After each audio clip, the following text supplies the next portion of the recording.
Okay, before you read this column that we're going to dive into, which throws some shade, in my opinion, at Josh Heupel, if you were to make a list of coaches that you believe will eventually win their first championship, so we're taking out the Days of the world, we're taking out the Kirby Smarts of the world that have already won one, um, who would you point to, and how many coaches would you point to that will win a championship in your opinion before their careers are done? I'll ask you that, Caleb, and then we'll make it something poll question brought to you by our fantastic friends. And as I can pull that up at Sports Treasures, carrying over 5 million sports treasures and so much more. Follow on Facebook for the best sports memorabilia daily updates. Facebook.com. Sports Treasures TN. Sports Treasures TN. Caleb, how many coaches would you say are out there? I would say 5 to 7. That I think at some point, I got Sark, I got Heupel. At least I would have Heupel. I think there's about 5 to 7 out there that I think will win a championship at some point. Yeah, Sark. I'm with you. I think definitely Kalen DeBoer at Alabama. Even if he doesn't meet Nick Saban's level, like he's definitely capable of at least being Gene Stallings at that point. Yeah, to me personally, he seems like a knock on the door guy for a long time, which could get frustrating for Alabama fans, but it wouldn't surprise me if he won one. Right. And sometimes sometimes let's point this out. I think coaches get punished sometimes for knocking on the door too much when they don't realize there's like another layer of luck that pushes you over through to get to to win the national title. I mean, Steve Spurrier had to luck into his one national title, and then he knocked on the door every other year, but I don't think any of us thought he was a bad coach for that. And how long was Bobby Bowden knocking on the door before he got his first in '93? I mean, a long time. Yeah. And Tom Osborne. I mean, so I think that like, I if you can knock on the door, I think you can win it. So I'd go Sark just because of where he is at Texas, and Kalen DeBoer at Alabama. I mean, I don't want to short sell Marcus Freeman because he was just in the game, and they put up a fight late. And I do think Notre Dame is better equipped for this era of college football because I don't think the academic requirements will work against them as much as they have in the past because of how spread out the talent is. So how many coaches you got? And then there's Heupel. Brian Kelly. I still think Brian Kelly can win a national title. True. It almost feels like he has, but he hasn't. Yeah. 5. I think. And then because of the era of college football, that I think there's coaches I'm not thinking of that could do it. So I'm going all the way up to 10. I'm actually going all the way up to 10. I think there's 5 coaches I'm not even thinking about that could win a national title. Yeah, and normally, like before the NIL and transfer portal, I would say no, you got your 5, and that's all there needs to be.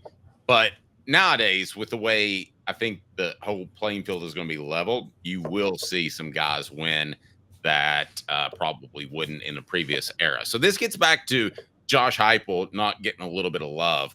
Our poll question is, how confident are you that Josh Heupel will win a natty? Very, somewhat, not at all. So far, a lot of not at alls, but we'll get to that. So, Caleb, who threw shade at Josh Heupel, and why would they do such a thing? So mean. Chip Patterson of CBS last week wrote an article on who will be the next head coach to win his first national title. Some of the names we mentioned. Steve Sarkisian was on there. Okay. Marcus Freeman. Okay, he was just in the game. Dan Lanning. All right. I mean, Dan Lanning did go undefeated. But if I ask you I want to go back for a second. If I ask you to bet whether or not Heupel or Freeman wins the championship, but you had to bet a mortgage payment, I'm taking Heupel. I thought that team lucked into the hard part. As the independent and in the NIL age, do you realize how much money Notre Dame has to buy a championship? Well, that's true. And I think something like that's going to happen with Vanderbilt. Call them coming. All right. Who else? All right, so Dan Lanning, I get it. Dan Lanning had Oregon at number 1 the whole year and undefeated. So I get Oregon has never won one, and they always flame out in postseason play, but that doesn't mean Dan Lanning can't do it. And then Brian Kelly and Kalen DeBoer. But Josh Heupel wasn't on the list. And there's a couple of names that were on the list that I think is going to make Dave's head explode. Okay. I'm surprised that Heupel's not on the list. I mean, because of his youth.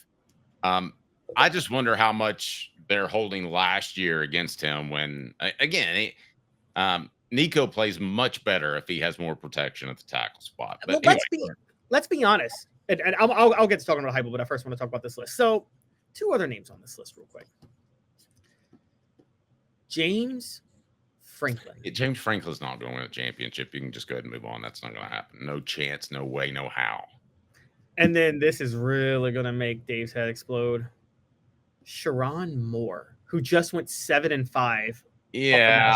How's Sharon Moore on there? Did you have a vote in this? No, I did not have a vote in this. You think I would have selected Sharon Moore over Josh Heupel? Love Sharon Moore. You're like, he's the next Philip Fulmer. You said that. Yes, an offensive lineman who was a coordinator filling in for the head coach being out and winning all the big games and then getting promoted to head coach. That's literally what happened with Philip Fulmer. Well, yeah, but Philip coached a decade almost before he slipped to 7-5. Sharon Moore should not be on there. The fact that he's on there instead of Josh Heupel that makes the whole list a travesty. It's absolutely ridiculous. I agree. It's absolutely insane. Also, the overreaction to we talked about this a couple of weeks ago. People are losing so much perspective on Tennessee's season last year. It's actually mind-boggling. They technically exceeded expectations, guys. If you look at where they were ranked, where they were projected to go, and their projected record during the season, they were projected to go 9-3. They went 10-2.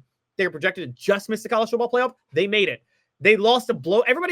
All their last memory is that blowout loss in the national title or in the college football playoff on the road against the team that won the national title and blew out everybody. Here's what's really sticking in people's head, Dave. You know what I think it is?